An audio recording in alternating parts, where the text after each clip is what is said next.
Ok. Sí, y vamos a hablar acerca pues del epitelio bronquial. Solo quiero salirme de la imagen porque estoy adentro y no... Ok, hoy sí.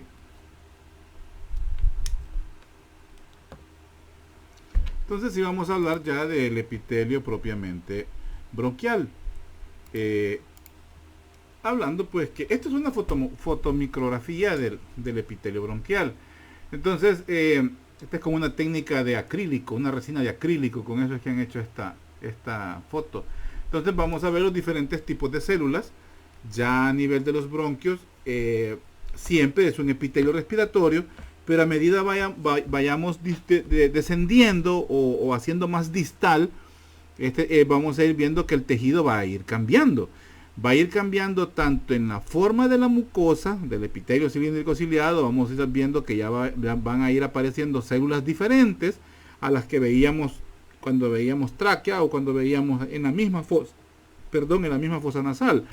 Vamos a ir viendo que va a ir sufriendo cambios adaptativos. No son cambios adaptativos, son cambios según la necesidad que existe al irse ramificando al interior del pulmón.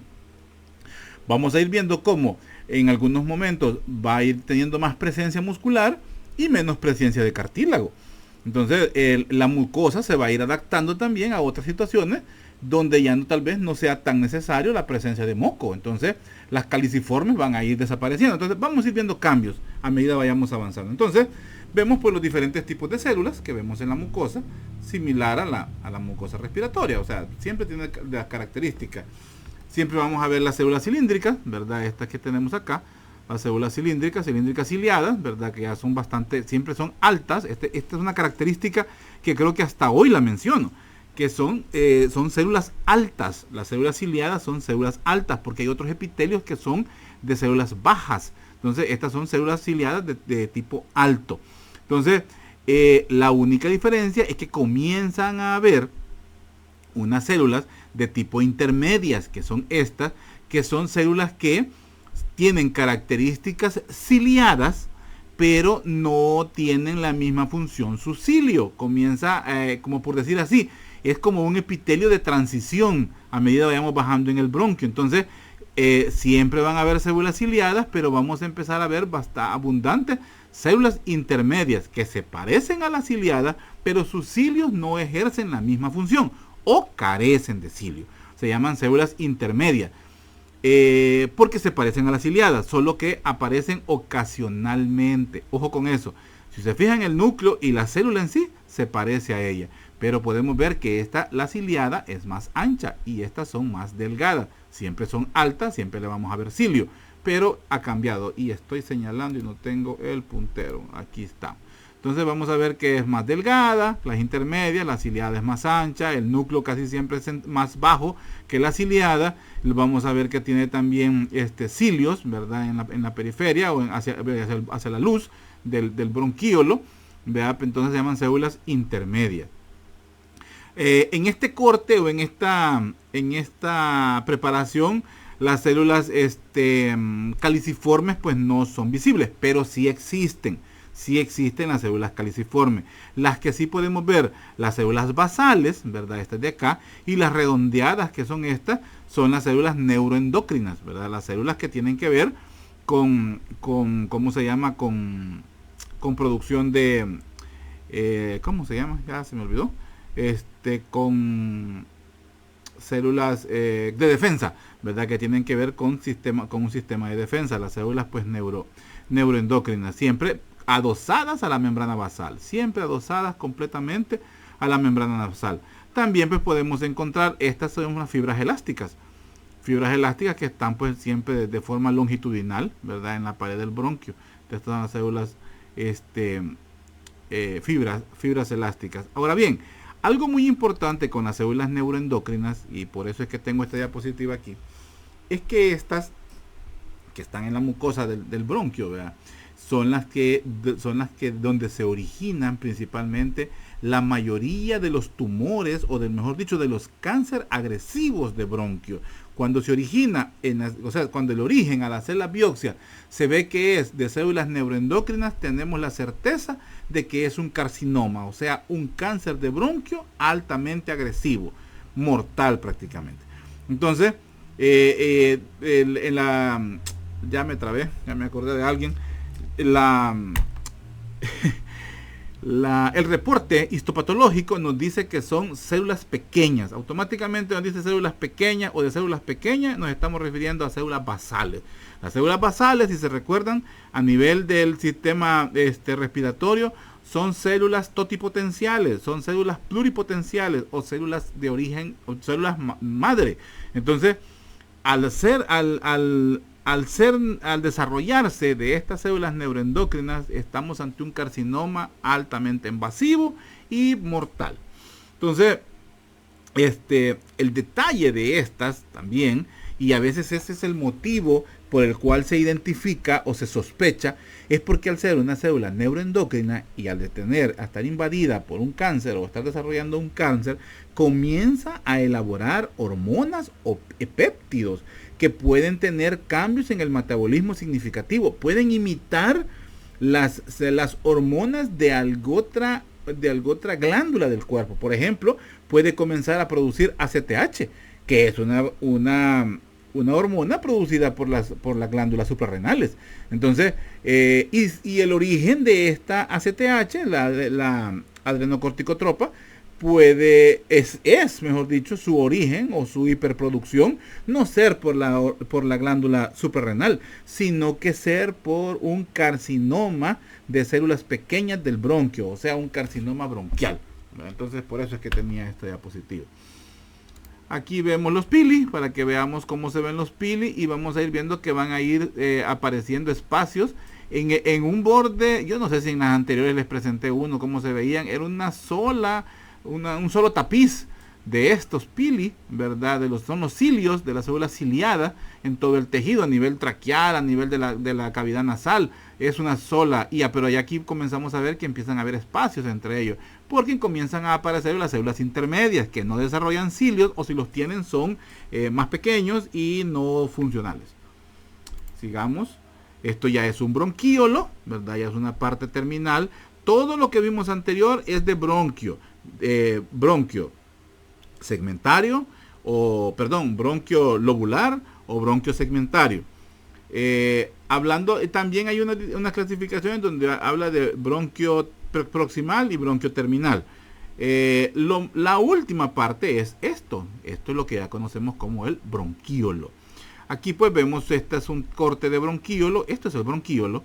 Esto que vemos aquí es un vaso sanguíneo. Este es un corte de la arteria pulmonar, ¿verdad? Unas ramificaciones de la arteria pulmonar.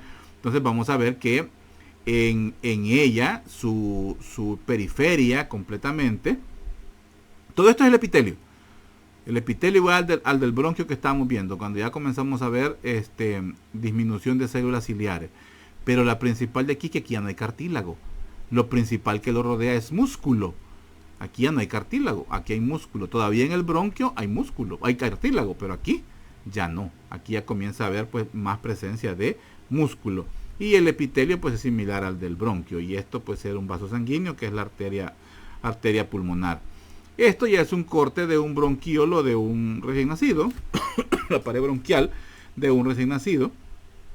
Y ¿cómo se llama? Lo importante pues es que a este nivel pues hay células, hay cuerpos, así se llaman, cuerpos neuroepiteliales, o sea, hay todavía terminaciones nerviosas al interior del epitelio. Más adelante vamos a ver que cuando se va haciendo más extenso, cuando se va alejando más, comienzan a haber terminaciones nerviosas. Pero en el recién nacido, todavía en los bronquíolos hay cuerpos neuroepiteliales, o sea, inclusiones neuronales en el epitelio. En la pared de los bronquios, como dice aquí, hay músculo liso, tejido linfoide y glándulas seromucosas. Ojo con eso. Tenemos músculo liso, tejido linfoide y glándulas seromucosas. Ahora, la submucosa del árbol bronquial contiene músculo liso, glándulas seromucosas y estroma fibrocolágeno, con fibras elásticas dispuestas en bandas longitudinales. Bronquio, jóvenes, estoy hablando de bronquios. Hay fibrocolágeno y fibras elásticas dispuestas en bandas longitudinales, como lo vimos en la diapositiva aquí. Aquí están las fibras elásticas. Este es bronquíolo. Aquí tenemos las fibras elásticas. Volvemos donde estaba aquí. Entonces, en el bronquio principal, el músculo liso está confinado en la pared posterior. Ojo, el músculo liso está confinado en la pared posterior. ¿Similar a qué? ¿Qué otra estructura tenía el músculo liso en la pared posterior? Ahí me lo comentan. Y este se inserta en los anillos cartilaginosos incompletos. Los anillos del bronquio son iguales a los de la tráquea. No cierran, tienen forma de... Decimos anillo, pero automáticamente decimos anillo por la forma que tiene, porque tiene el músculo liso en la parte posterior. En la tráquea veíamos que había un ligamento, ¿verdad? Un ligamento de fibrocolágeno que unía las cerraduras del cartílago. Cuando lo vemos la estructura es que le decimos anillo, pero si solo queremos ver el muy cartílago bronquial o cartílago traqueal, vamos a ver que tiene una forma de C o una forma de herradura. Entonces, en el bronquio lo que se inserta es el músculo liso. Ojo, músculo liso. Si yo les quiero poner una pregunta de ¿cómo le llamamos? Una pregunta de cascarita. Yo así le digo cascarita porque es cuando uno se resbala y la riega. Yo les puedo poner el músculo que encontramos o el músculo que se encarga de unir los cartílagos bronquiales es de tipo esquelético. Automáticamente ya se sabe que la respuesta es falsa, ¿verdad? Ya les regalé una pregunta.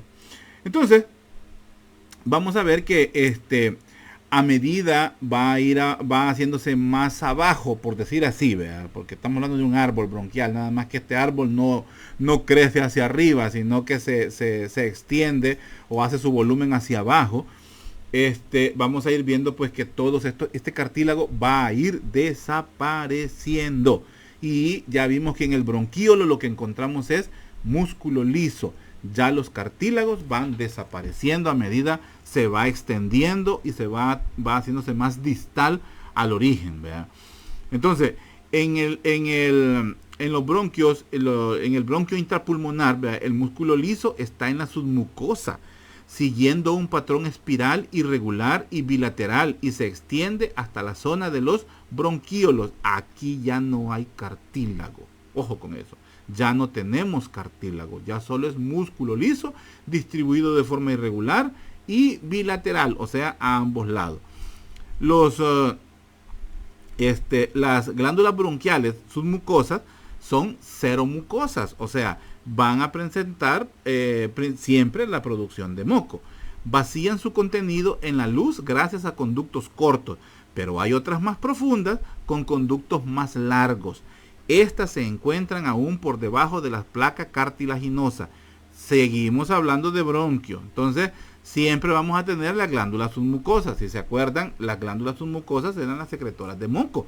Lo veíamos por ejemplo, en la cavidad nasal, que estaban por abajo de la lámina propia. Entonces, ahí encontramos estas glándulas productoras de moco. A nivel del bronquio se mantiene, ¿verdad? La misma situación.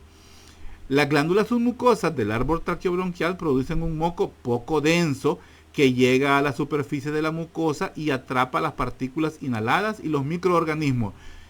Esto lo venimos hablando desde la cavidad nasal. Es la función del moco, es la función del moco, de la mucosidad que se produce a nivel de todo el árbol respiratorio. Ahora, algo muy importante que aquí ya toma un papel trascendental el músculo, es que el músculo del bronquio y del bronquíolo tiene la característica de hipertrofiarse en las enfermedades pulmonares. además de la excesiva producción de moco en una bronquitis, que al final creo que tengo una diapositiva para que hablemos de una bronquitis o de un enfisema, por ejemplo, además de la hiperproducción de moco, se da también una hipertrofia del músculo. El músculo crece. Al crecer el músculo, la luz del bronquio, ¿cómo les puedo explicar, hombre? Permítanme. Cuando digo la luz del músculo, la luz del bronquio, me refiero a que el bronquio, veámoslo como, lástima, no tengo nada aquí que parezca un tubo, pero es un tubo, el bronquio es un tubo. Entonces esa luz inicial, no, yo veo aquí, bueno, imagínense que este es el bronquio, un tubo, entonces esa luz se va a ir haciendo más pequeña. Esa es la fisiopatología de la bronquitis. La luz del tubo, la luz del bronquio se hace más estrecha. Al hacerse más estrecha y al tener presencia excesiva de moco, lo que produce es que no hay paso de aire. El aire, por muy buena que tengamos la ventilación, ya sea normal, o sea que estamos respirando normal, o asistida, estamos con una máscara de ventule, una máscara de ventilación, o estamos conectados a un respirador artificial, no va a pasar si ese bronquio no se abre. O sea, si ese músculo disminuye su inflamación. Y también si logramos extraer la hiperproducción y la excesiva mucosidad que se ha dado. Entonces, esa es la fisiopatología de la bronquitis. Eso es lo que ha estado matando a la gente ¿cómo se llama? Como consecuencia en el COVID. En el COVID lo que hay es que ya no hay una buena circulación de la sangre se vuelve, por decir así, más espesa. Además, pues hay inflamación de los bronquios, se comporta como una bronconeumonía, se inflaman los bronquios, se inflama todo el parénquima pulmonar, entonces ya no puede pasar el aire y además no se puede hacer el intercambio gaseoso a nivel de la hemoglobina, el cambio de sangre que se hace en el alvéolo. Ya el oxígeno no puede pasar hacia la hemoglobina y la hemoglobina no puede soltar el CO2 porque la sangre ya no circula normal y se complica pues por la estrechez de los bronquios y no puede pasar el oxígeno. Entonces, ¿qué es lo que se pone desde el inicio en los pacientes? Antiinflamatorios, esteroides y un antiagregante plaquetario. En el esquema, mis pacientes, por ejemplo, cuando ya tenemos un diagnóstico positivo de COVID y ¿cómo se llama? Es un paciente con riesgo, hipertenso, diabético, obeso, sedentario, mayor de edad. Entonces o si tiene antecedentes pulmonares, de inicio de choque le ponemos su fraxiparina o le ponemos su heparina de bajo peso molecular, endovenosa, subcutánea o intramuscular, y también le ponemos su esteroide. Yo inicio pues con dexametasona, 2 dosis de 8 miligramos al día, le ponemos un buen antiinflamatorio, el biprofenid estoy utilizando yo, es un ketoprofeno, medicamento caro pero efectivo. Eso y lo demás, las medidas normales, ¿verdad? Su antibiótico, su acitromicina, pues porque es necesario evitar la neumonía agregada, porque no es que el COVID nos dé neumonía, el COVID baja tanto las defensas que provoca que una neumonía pueda llegar. Entonces le ponemos su acitromicina o su ceftriaxona, según sea la complicación del paciente. Un antigripal como se me fue ahorita el nombre, yo uso Colgrip, hay otro que se llama... Se me fue el nombre ahorita. Que utilizo bastante. Ibuprofeno en algunos casos, o si no, ketoprofeno como medicamento, el paracetamol. Y un buen expectorante a base de Derahelix, bronquilar o abrilar, ¿verdad? Con eso utilizamos. Ivermectina no anden tomando, eso no sirve, eso es para las culiches. O para los piojos, para eso sí son buenos, pero aquí el gobierno les ha dado ivermectina a todo el mundo y eso no sirve, está comprobado que no sirve para nada. Es como los sueros que se ponen y todo eso, pues tampoco, ¿verdad? Pero bueno. Entonces, como medidas, ¿verdad? Iniciales con un paciente pues con COVID, eso es lo que se le pone. Pero lo que tratamos de evitar, ¿verdad? Es esto, la hipertrofia del músculo liso, del bronquio y del bronquio principalmente y de los bronquíolos también, porque esta es hipertrofia. Al hipertrofiarse se hace más grande, El hacerse más grande estrecha la luz del bronquio, y al estrechar la luz del bronquio, el oxígeno no va a pasar. Tenga una buena ventilación, lo que tenga, no va a pasar. Entonces, para eso es que se ponen esteroides y antiinflamatorios, pero principalmente los esteroides. Los esteroides de inicio, como les digo, yo utilizo dexametasona o si no, mometasona en spray nasal, bucal. Eso también se utiliza para el manejo de pacientes. Ya les di la receta. Imagínense, esa consulta vale $40, ya se la regalé. Bueno, solo que no me acordé del antifludes, se llama el antigripal que utilizo, antifludes. La ventaja del antifludes es que lleva un antiviral, que es amantadina, creo que lleva. Bueno, ya he hospitalizado, pues ya estamos utilizando el tocilizumab, el remdesivir, ¿verdad? Ya son otras cosas más avanzadas y bueno, son otros medicamentos hospitalizados. Así es que bueno, sigamos, me estoy alargando en algo que no es. Entonces, decíamos pues que en ellas eso es lo que pasa, ¿verdad?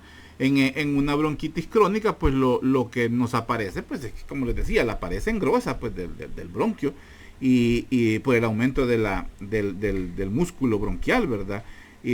También las glándulas se hipertrofian, eso no lo había dicho, las glándulas para producir más moco, porque como interpreta de que ahí hay hay un agente infeccioso y produce más moco para poderlo arrastrar hacia arriba. El problema es que al disminuir la luz del tubo, también se corta la posibilidad del ascensor mucociliar, que ya lo voy a explicar.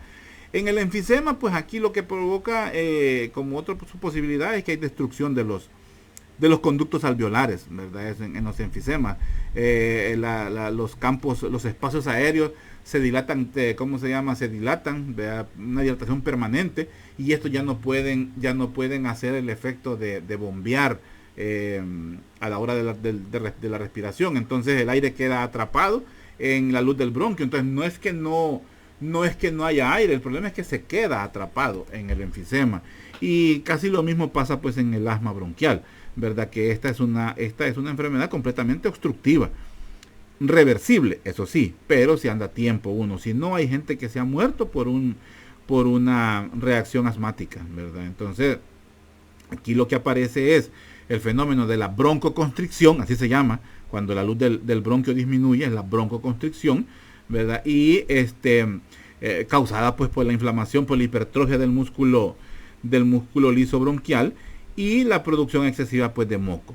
El moco en el asma es característicamente muy viscoso y siempre es mediado por procesos inmunitarios. Ese proceso inmunitario es el que provoca la obstrucción de las vías aéreas. Permítanme. Sigamos. Entonces, hablábamos de esta situación que es el ascensor mucociliar. El ascensor mucociliar es, ¿cómo se llama? Es un efecto, ¿verdad? Causado por los cilios del epitelio cilíndrico ciliar. El epitelio cilíndrico ciliar más el moco que se produce empujan de forma constante toda esta capa de moco desde esa zona hacia arriba. O sea, ya lo habíamos hablado, en la cavidad nasal lo empuja hacia atrás para ser deglutido y que pase por la orofaringe y luego termine en la laringofaringe y que se vaya directo al esófago para ser deglutido, tragado. A nivel bronquial, bronquiolar, bronquial y traqueal, existe esto que se llama ascensor mucociliar. Los cilios comienzan a subir hacia atrás, ¿verdad? O sea, en forma retrógrada, el moco y que ha envuelto o que tiene adentro las partículas o la infección o lo que ha atrapado, pues, y lo comienza a subir hasta que pase por la laringe y agarre hacia atrás, o sea, se va en forma posterior hacia el esófago, o sea, tragado. O si no, es el que expulsamos con la tos. ¿Cuántas veces hemos sentido nosotros y decimos, nos agarran los excesos de tos y tenemos la tos que decimos, nosotros decimos tos expectorante? Existe la tos seca y la tos expectorante. La tos expectorante es la que expectora, o sea, la que saca flema, o la tos con flema también, así se llama. Entonces, sacamos, expulsamos la tos. Y si no, pues se traga, o sea, se va hacia atrás. Entonces, eso es a lo que le llamamos el ascensor mucociliar.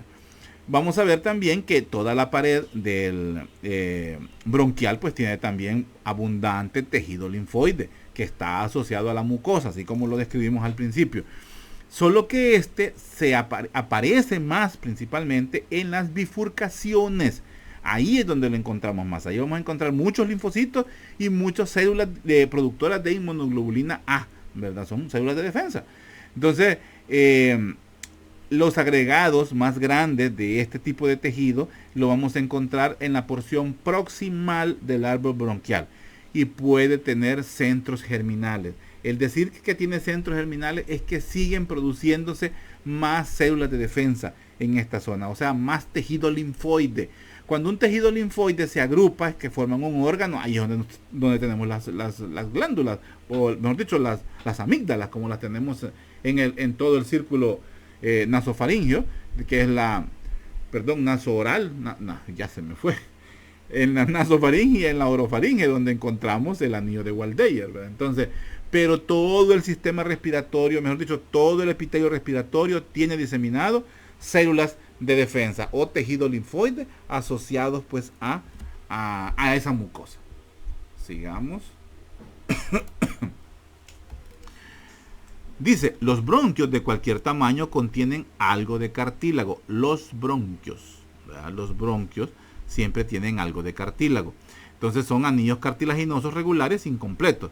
Situación que varía con bronquios intrapulmonares. De igual manera ocurre con las placas cartilaginosas que van quedando relagadas a las bifurcaciones. A medida se va extendiendo, las placas se van haciendo más raras y solo van a ir quedando donde se bifurca, o sea, en estas zonas.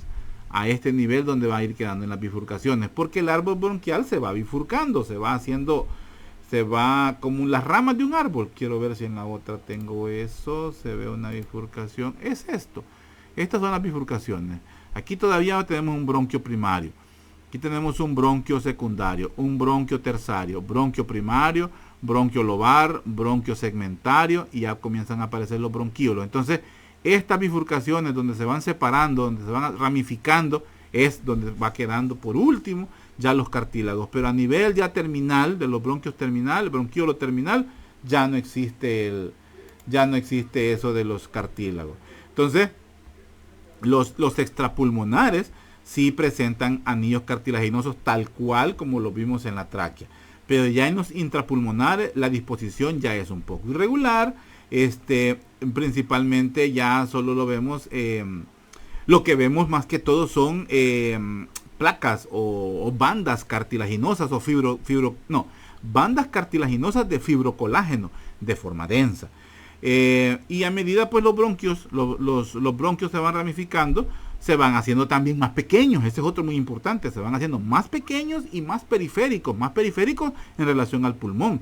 Entonces las placas cartilaginosas van a ir disminuyendo tanto en tamaño como en número, o sea, en presencia, ya no la vamos a ver tan presente. Y se mantiene, como les decía, relegados a las bifurcaciones. Hablando ya específico de los bronquíolos, pues como dije, son vías respiratorias distales localizadas entre los bronquios de pared cartilaginosa y el lugar donde termina el epitelio ciliado. Ojo con esto, el lugar donde termina el epitelio ciliado. Ya no vamos a tener cilios en esta zona, ya no vamos a tener ascensor mucociliar como lo vimos allá. Entonces, ¿cómo se llama? Ya no vamos, los bronquíolos se van a ir ramificando repetidamente. Al irse ramificando se va a ir reduciendo, ¿verdad?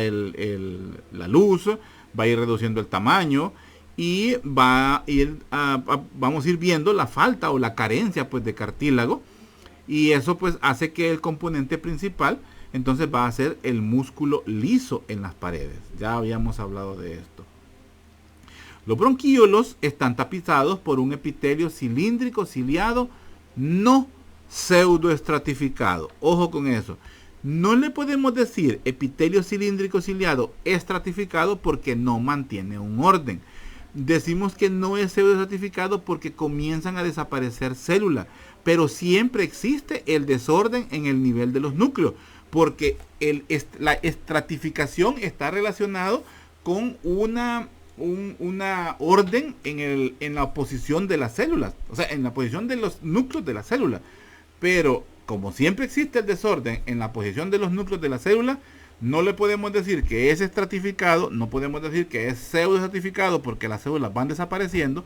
Entonces decimos que es un epitelio cilíndrico no pseudoestratificado.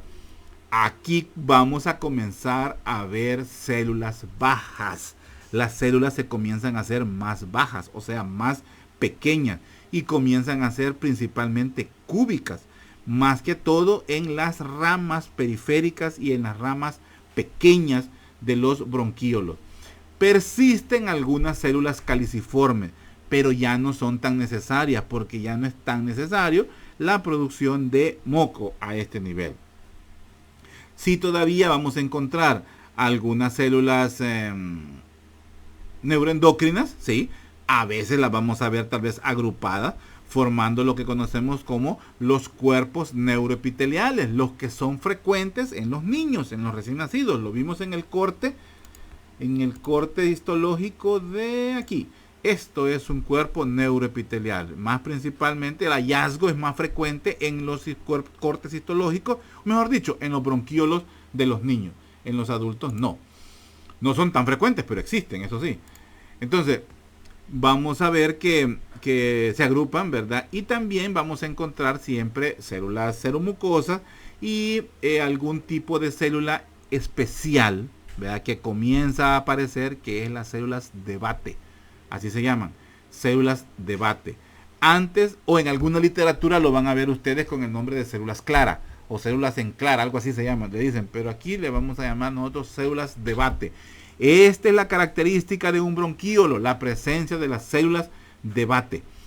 Entonces, estas células que tienen, o sea, se llaman células de Batte porque parecen un bate, por eso es que se llaman así. Quiero ver, se me hace que estoy hablando de esto y no las tengo. Se las voy, aquí está. Estas células son las de Batte. Ahora, dicen que tiene, según la literatura, dice que tiene forma de bate. Yo no le veo ninguna diferencia con una célula en cepillo, por ejemplo, ¿verdad? Yo no le veo eso, ni tampoco unas células ciliadas que ya van desapareciendo. Esta es una célula clara, célula de clara o célula de bate. No sé por qué, pero así le vamos a dejar. Yo no me voy a poner a cuestionar. Entonces, vamos a ver pues que estas células de Batte pues no tienen cilios, son principalmente abundantes en los bronquíolos terminales, ¿verdad? Ahí son como se llama donde se encuentran más frecuentes ellas. Características pues de ellas como células que tienen, aquí lo vimos, ¿cómo se llama esto? Aquí está. Aumentante de mitocondrias, tienen más mitocondrias, tienen más retículo endoplásmico, eso me acuerdo, sí, tienen más retículo endoplasmático, eso es lo que tienen más, y mitocondrias, eso, aunque yo las veo iguales, pero en la literatura habla de que tiene más mitocondrias. Quiero regresar donde estábamos. Entonces, ¿qué más íbamos a decir de aquí?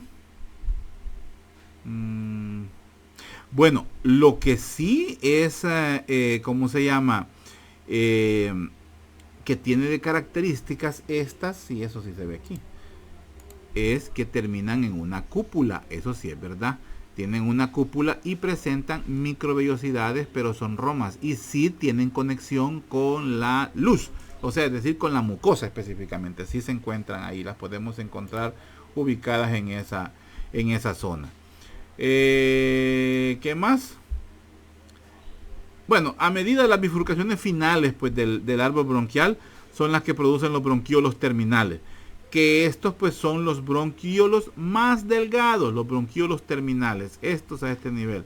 Son los más delgados y que están implicados solamente en la conducción de aire. Ellos ya no tienen ascensor mucociliar, ellos ya no tienen cartílago, ellos ya no tienen mayor células de defensa, ya no hay tejido linfático asociado.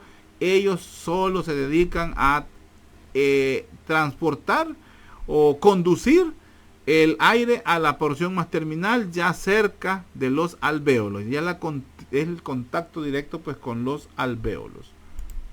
Sigamos. Esto ya es un bronquio terminal. Algo importante aquí es que veamos la transición del epitelio. Esto es lo más importante aquí. Entonces, con respecto a las células de Bates, que ya son las características del bronquíolo, todavía esto es epitelio respiratorio. Miren, las células son altas, todavía hay una estratificación, ¿verdad? Una pseudoestratificación, un orden desordenado, así mejor dicho, un orden desordenado. Entonces vamos a ver que a medida va haciéndose la transición de bronquíolo a bronquíolo terminal, las células se hacen bajas, son más pequeñas, son células bajas. Y aquí pues característica las células de Bates. Estas se les ha, ¿cómo se llama? Células de Bates o células claras. En la diapositiva dice células claras, epitelio cúbico alto, ¿verdad? Las células, esto está mal, es epitelio cúbico bajo. Aquí está mal, eso está mal, es cúbico bajo. Aquí lo que se ha determinado es que las células de Bates o células claras tienen una protección frente a las toxinas inhaladas o a carcinógenos. Tienen defensa, son de defensa también. Entonces tienen esa característica de ser defensa ante toxinas y carcinógenos. El humo, por ejemplo, ¿verdad? Es uno de los que puede ser, o los gases, ¿verdad? Tóxicos pueden defender. Tienen alguna función a nivel adulto, no del infante, no del feto, del feto, al nacimiento, donde se produce el factor surfactante, que es el necesario para que los alvéolos funcionen o para que se dé la respiración. Pero sí, en el adulto tiene alguna o cierta función en la producción de el factor surfactante. Y tiene una característica de poder ser una célula tipo célula madre, solo que se le llama como célula troncal, como de tronco, como de origen, porque podría dar pauta a producir ciertas células epiteliales bronquiales o células necesarias. O sea que puede producir células para reparar daños que han habido a ese nivel. Ellos pues, además, como están en la parte terminal, evitan que se colapse la luz del bronquíolo terminal, porque producen se llaman unas lipoproteínas que van a impedir la adhesión luminal, o sea que se estreche la luz del bronquíolo, porque si no podría darse entonces un colapso de la vía aérea, o sea que se tape. No es que se tape, es que se obstruye. Tampoco es que se obstruye, fíjense, aquí el término no es así, porque que se tape sería como lo veíamos allá en los bronquíolos, en los bronquios también, porque tenemos el músculo liso que se hipertrofia y porque se aumenta la producción del moco. Se aumenta la producción del moco, se obstruye la luz, y se aumenta ¿cómo se llama? Se da la hipertrofia del músculo bronquial, del músculo bronquial, disminuye la luz, es una disminución de la luz. No es que se colapsa. Diferente es en el bronquíolo, músculo liso ya es bien escaso. Entonces aquí lo que puede pasar es, por cualquier situación, pues hasta por por ejemplo, un choque de frío o por una reacción simpática, pudiera aplanarse, o sea, estrecharse. No hay hipertrofia ni hay producción de moco, sino que simplemente él se apachó. Se pegó, así como vemos las pajillas que se pegan, así se puede pegar el bronquíolo. Entonces, esta lipoproteína, que es la que produce las células claras, las células de Bates, evitan que se peguen, o sea, son como un aceitillo, por decir así, que evite que se peguen las paredes del bronquíolo. Lo mismo vamos a ver que se produce en el alvéolo el factor surfactante, que es necesario para que se dé la inspiración inicial en el recién nacido, pero eso lo vamos a ver después.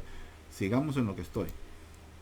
Entonces, permítanme, aquí me perdí, donde tengo no veo, aquí es. Entonces, vamos a ver pues que ella pues evita esa situación, ¿verdad? La lipoproteína producida por las células de Batte. También, permítame, esto es en los aspirados bronquiales, en los aspirados se llaman, en las broncoscopías, en los estudios de broncoscopía para determinar cáncer, por ejemplo, o para determinar lesiones pulmonares, los broncoscopistas tratan de extraer esta lipoproteína que se utiliza como un marcador. Se hace como un lavado y esto sirve como un marcador bronquioalveolar. Eso nos va a indicar si hay lesiones pulmonares. Por ejemplo, porque hay un marcador que no me acuerdo cómo se llama, CC no sé qué, CC16, algo así se llama, no estoy muy seguro. Pero es un indicador de lesión pulmonar, eso no nos va a interesar a nosotros ahorita. Bueno, sí nos interesa, pero no es para cuestión anatómica, eso ya es otra cosa, ya es bioquímica, ya es como se llama, estudios propios de cáncer pulmonar, por decir así. Entonces, eso es lo importante de la lipoproteína producida por las células claras. Ya casi terminamos, gente. Bueno, esta diapositiva casi que ya la expliqué. Esta es la célula clara, la que produce esa lipoproteína necesaria. Actúa también como célula totipotencial, célula troncal, porque puede producir células para reparar, ¿verdad? Y también nos protege contra toxinas y cosas que han sido inhaladas. No tiene cilios, eso sí, es muy importante, sino que son microbiosidades, pero romas, así como las vemos aquí. Ella no tiene cilios. Viene a suplantar a la ciliada, pero ya no tiene cilios. Tiene bastante. Yo les decía que tiene bastante retículo. No, el retículo endoplásmico es basal. Esa es la característica. El retículo endoplásmico es basal, o sea, aparece cerca de la lámina propia, ¿verdad? O de la membrana basal de esta. Ahí es donde aparece el retículo el retículo endoplásmico. ¿Qué más? El aparato de Golgi no es igual. Sí, es igual el aparato de Golgi. Y las microbiosidades y ¿cómo se llaman? Las vesículas de secreción que tienen esta zona, así que secretan los componentes. ¿Qué más?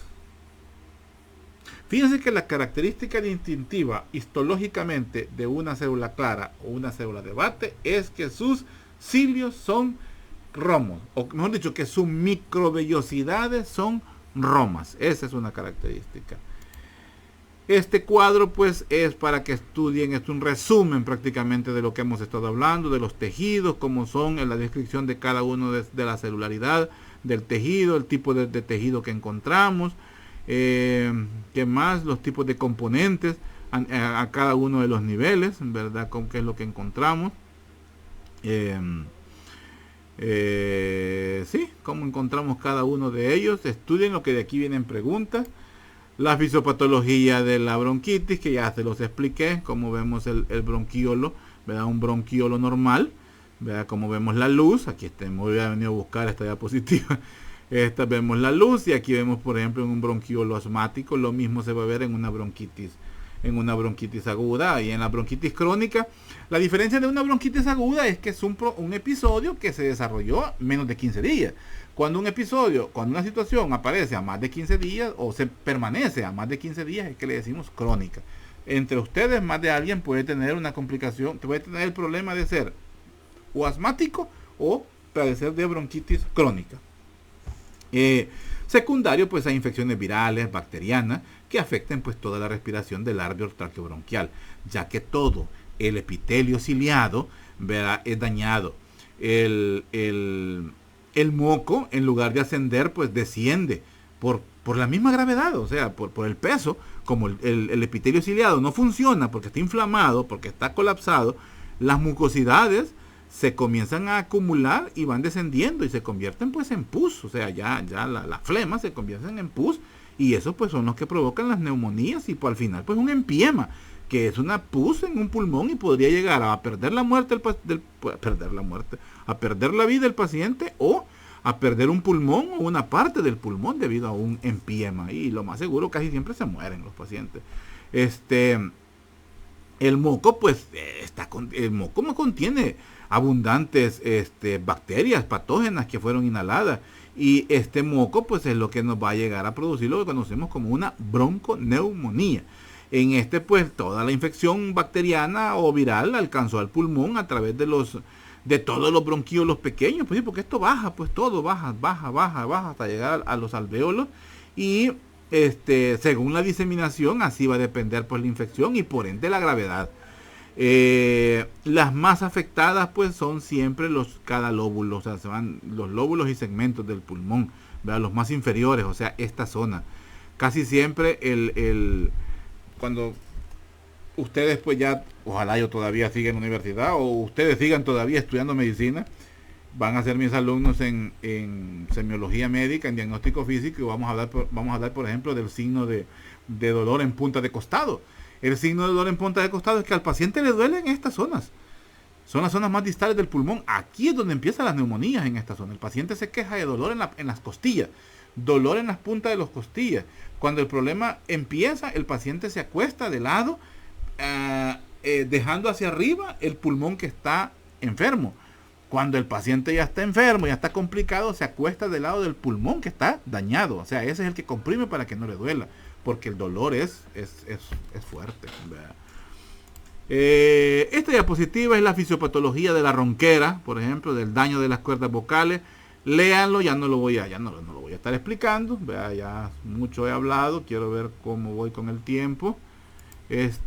Sí, con eso prácticamente voy concluyendo pues la clase.